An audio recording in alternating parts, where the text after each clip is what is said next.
Bom dia, boa tarde, boa noite. Você que tá me assistindo aí, que tá tranquilo, tá meio cansado, tá alegre. Agora eu vou arrebentar. Então arrebente mesmo.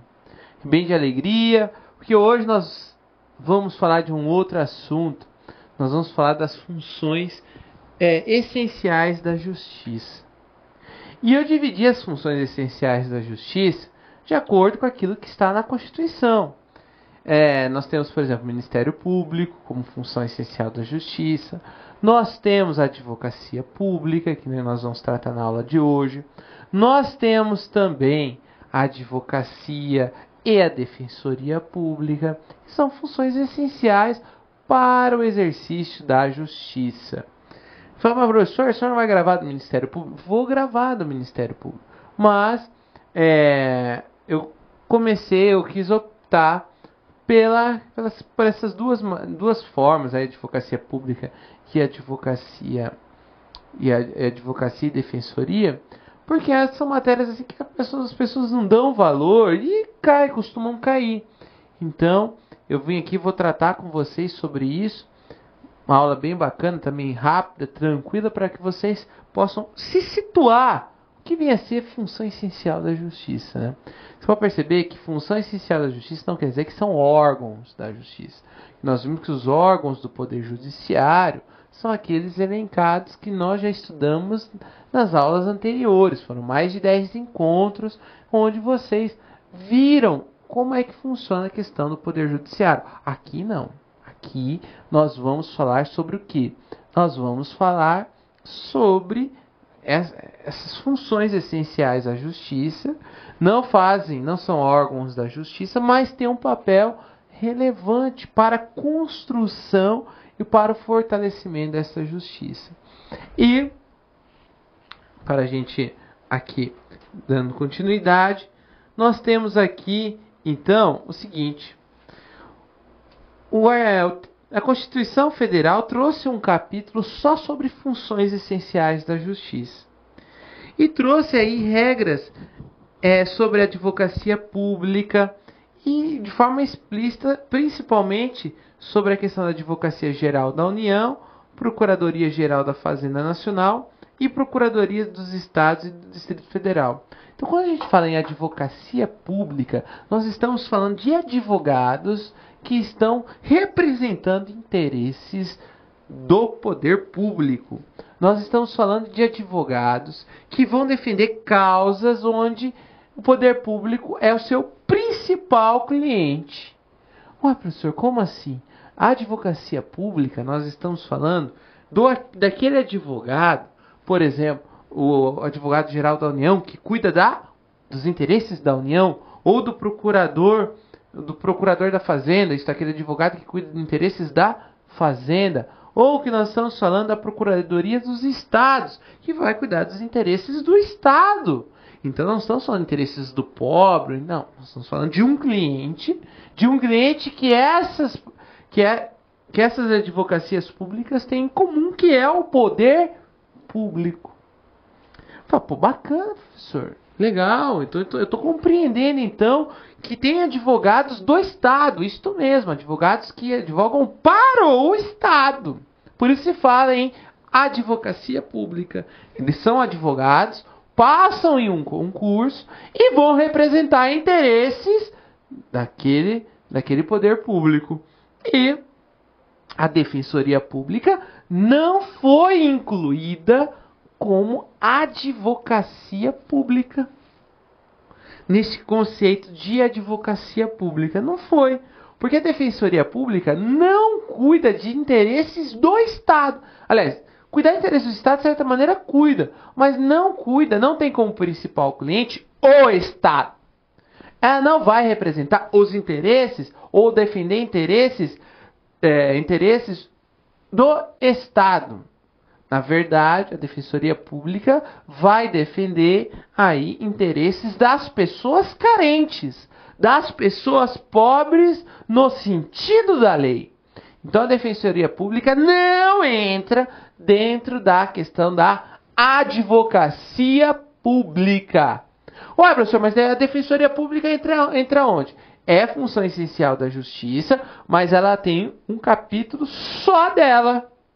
Então, a Defensoria Pública não é uma manifestação da advocacia pública. A Defensoria Pública não é uma manifestação da advocacia pública. Então, é fundamental, é essencial que vocês saibam essa diferença. Beleza, meus queridos? Vamos continuar.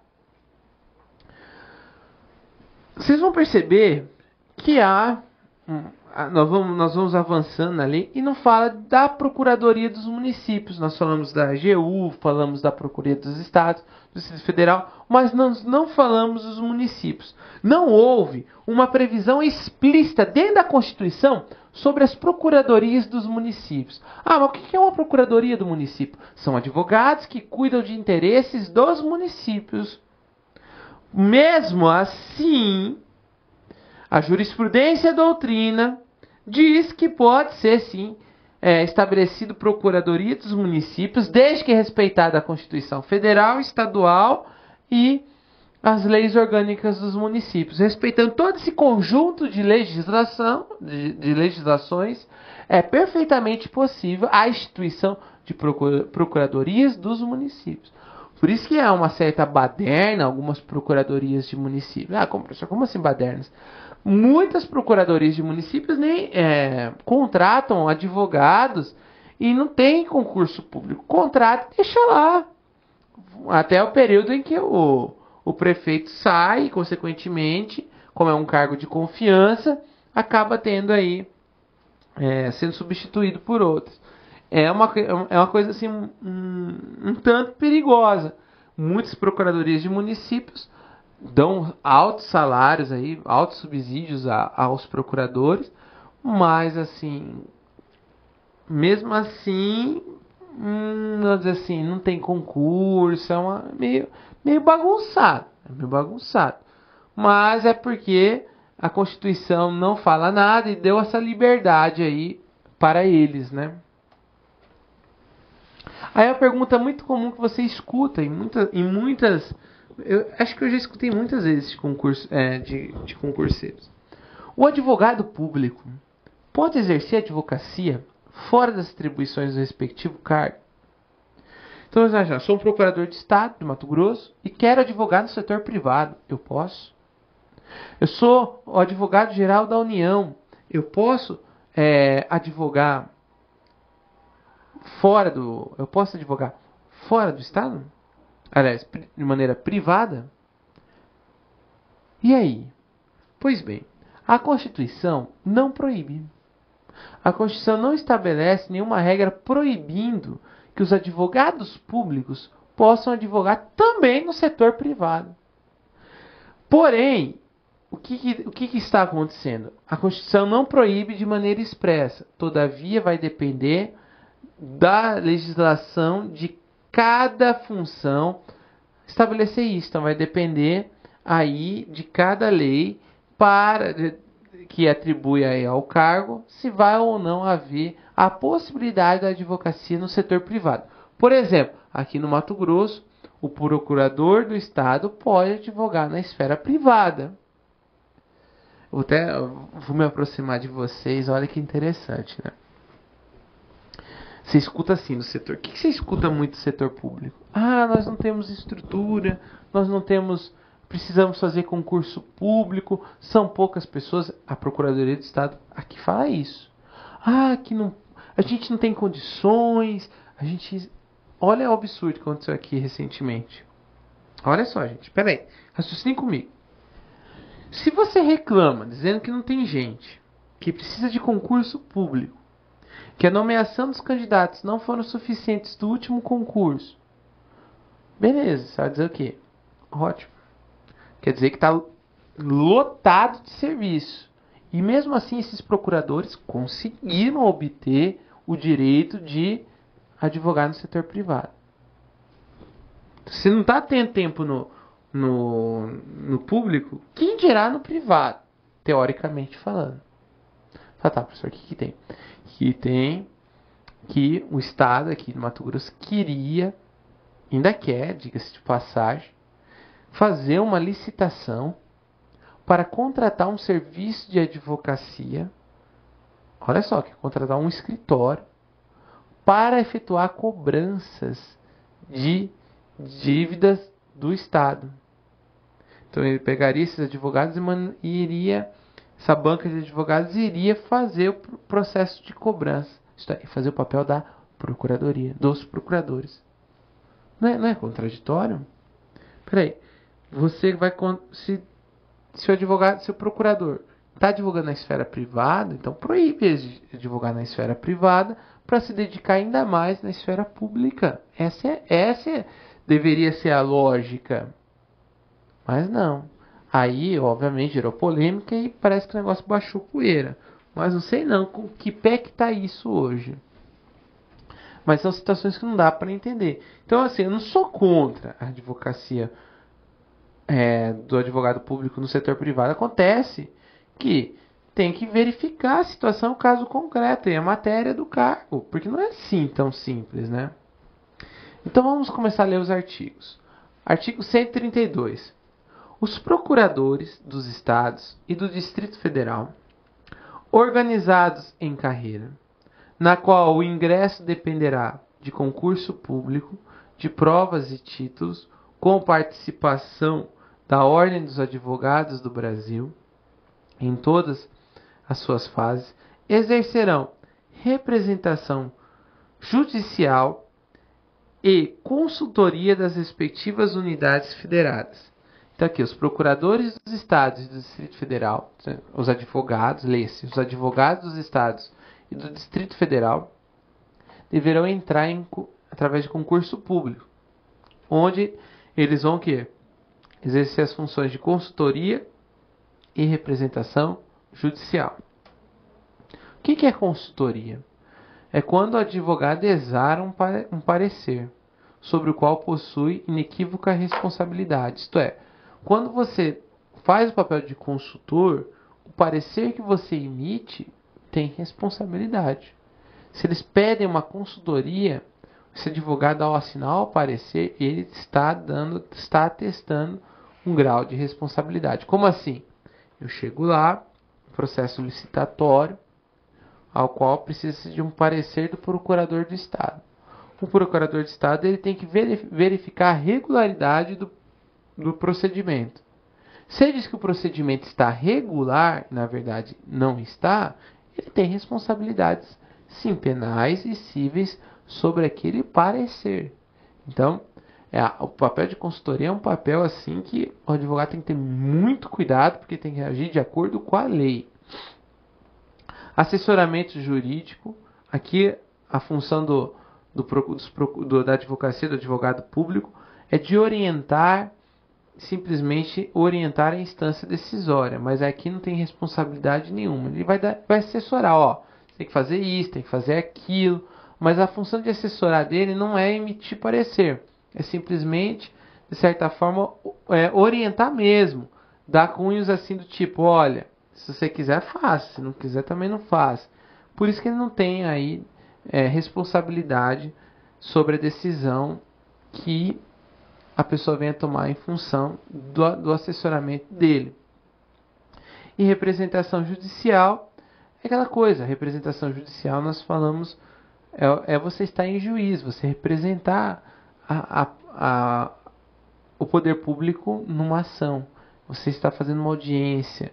E com isso aplica-se o regime de hierarquia. Isto é, o procurador do Estado-chefe vai o quê? Vai representar os tribunais. Os procuradores de instância inferior vai representar nas ações judiciais de primeiro grau. Então tudo isso vai dentro do regime de hierarquia, mas existe a representação judicial. Vamos falar um pouco da AGU, Advocacia Geral da União. Artigo 131. A Advocacia Geral da União é a instituição que, diretamente ou através de órgão vinculado, representa a União. Daí, beleza. Judicial ou extrajudicialmente. Judicial dentro de um processo judicial. E extrajudicialmente é quando faz acordo, quando não há processo. Cabendo-lhe, nos termos de lei complementar, que dispuser sobre sua organização e funcionamento, as atividades de consultoria e assessoramento jurídico do Poder Executivo. Então, olha só que interessante. Vai ter atividades de consultoria e assessoramento jurídico do Poder Executivo. Então, volto a falar para vocês. Eles vão exercer atividades extremamente importantes. Quais são essas atividades? De assessorar. Essas atividades são importantíssimas para o funcionamento do Poder Executivo.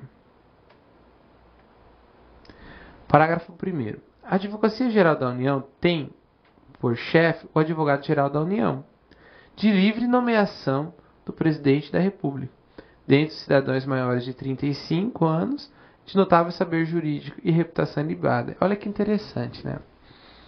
Aqui o AGU, né, você pode perceber que diferente das procuradorias dos estados, a AGU aqui temos concurso público, mas não é a regra, tanto que aqui no artigo 131 não fala que os membros da AGU ou coisa do gênero, no artigo 131, caput, tem que ser por concurso. E o chefão da AGU, não precisa ser concursado, é de livre nomeação do Presidente da República. Nós temos aí um caso muito interessante, o Dias Toffoli. O Dias Toffoli, ele foi nomeado advogado-geral da União,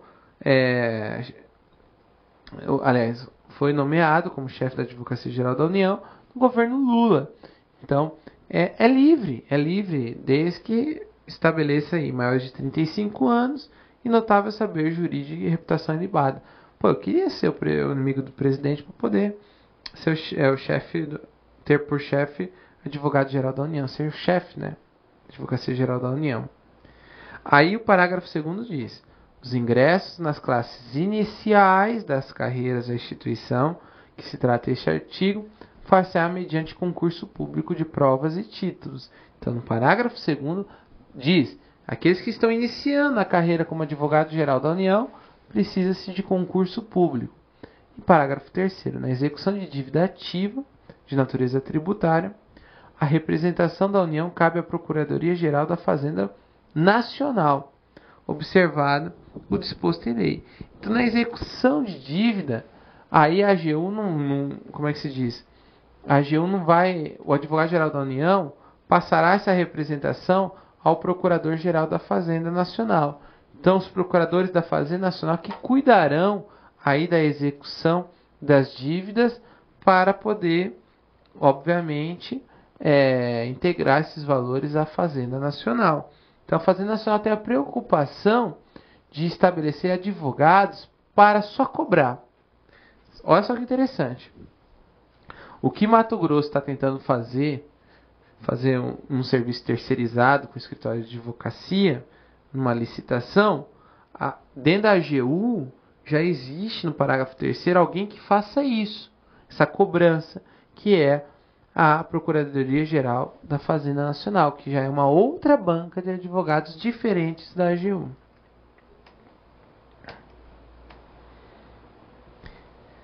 Então, olha só que interessante. Muita gente acha que a AGU seria um órgão do Poder Judiciário, mas não é. Na verdade, ele não se vincula a nenhum dos 3 órgãos. Na verdade, ele é uma instituição de Estado, mas não é órgão, aliás, não é poder e não vincula a nenhum dos 3 poderes. Na verdade, ele é uma instituição pertencente a uma função essencial da justiça dentro da advocacia pública. A Lei 9.028 de 95 traz as regras relacionadas ao exercício e funcionamento da AGU. Tá grande aqui, tá pequeno, mas eu quero que vocês leiam aí no material. A Advocacia Geral da União e seus órgãos vinculados nas respectivas áreas de atuação ficam autorizados a representar judicialmente os titulares e membros dos poderes da República, das instituições federais referidas no título 4, capítulo 4 da Constituição, bem como os titulares dos ministérios e demais órgãos da Presidência da República, de autarquias e fundações públicas federais, e de cargos de natureza especial de direção, assessoramentos superiores e daqueles efetivos, inclusive promovendo ação penal privada ou representando perante o Ministério Público quando as vítimas de crime quanto os atos praticados no exercício de suas atribuições constitucionais ou legais ou regulamentares no interesse público, especialmente da União, suas respectivas autarquias e fundações ou das instituições mencionadas, podendo ainda, quanto aos mesmos atos, impetrar habeas corpus e mandado de segurança em defesa dos agentes públicos que se trata esse artigo. Então aqui está dando, esse artigo 22 é muito bacana, que dá um geral, qual que é o papel da AGU. Então aqui é importante você ler esse artigo, se você quer dar uma aprofundada, para você compreender como é que funciona a AGU, enfim, como é que se dá isso da AGU dentro da, não só da Constituição, mas dessa lei de organização deles, que é a Lei 9.028 de 95. Beleza, meus amigos? Procuradores dos Estados e do DF. Eu já li para vocês o artigo 132 e falei como é que funciona lá. Aí o parágrafo único diz assim: aos procuradores referidos nesse artigo é assegurada a estabilidade após 3 anos de efetivo exercício, mediante avaliação de desempenho perante órgãos próprios após relatório circunstanciado das corregedorias. Gente, estabilidade é diferente de vitaliciedade. Quem tem vitaliciedade são os promotores, são os juízes. Os procuradores não têm vitaliciedade, têm estabilidade e ela só é adquirida após 3 anos de exercício. De acordo com a STF, são incompatíveis com as carreiras de procuradores as garantias estabelecidas aos magistrados. Todavia, se a Constituição Estadual trouxer alguma dessas garantias, o STF fala que não há nenhum problema com relação a isso. Então, em regra, é incompatível as garantias da inamovibilidade, independência funcional. Por quê? Independência funcional, horas. Você é advogado daquele poder público. Você não é tão independente assim. Você tem uma dependência clara. Isto é, como assim clara? Você tem uma dependência clara para definir interesses daquele poder público. Logo, eu me recuso por convicções pessoais. Não, você tem que fazer seu trabalho, que é defender. E aí, salvo se a Constituição Estadual trouxer algum desses direitos. Aí, respeita-se isso. Outra coisa interessante é o seguinte: eu sou procurador do Estado. Eu sou da AGU. Não sou procurador do Estado, desculpa. Sou procurador do Estado. Então, eu vou ser julgado pelo Tribunal de Justiça. Olha, essa prerrogativa de foro pode existir, mas não é através da Constituição Federal. E sim se tiver previsto na Constituição Estadual. Se estiver previsto na Constituição Estadual, é perfeitamente possível a prerrogativa de foro. Então é isso, meus queridos.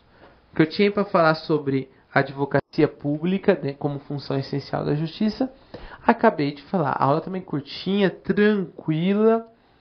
E quero aqui dizer para vocês que vocês estão todos no meu coração. Força, garra. Eu gosto sempre de ler aqui, né? Opa, recebi aqui.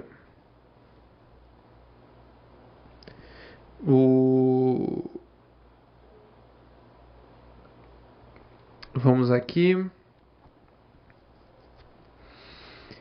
Eu quero também mandar um abraço para Natália Nogueira. Natália, muito obrigada. Ela está observando bem as aulas. Às vezes acontecem alguns errinhos, que são assim, errinhos, eu falo assim, que professor, cadê a segunda parte da aula, tal.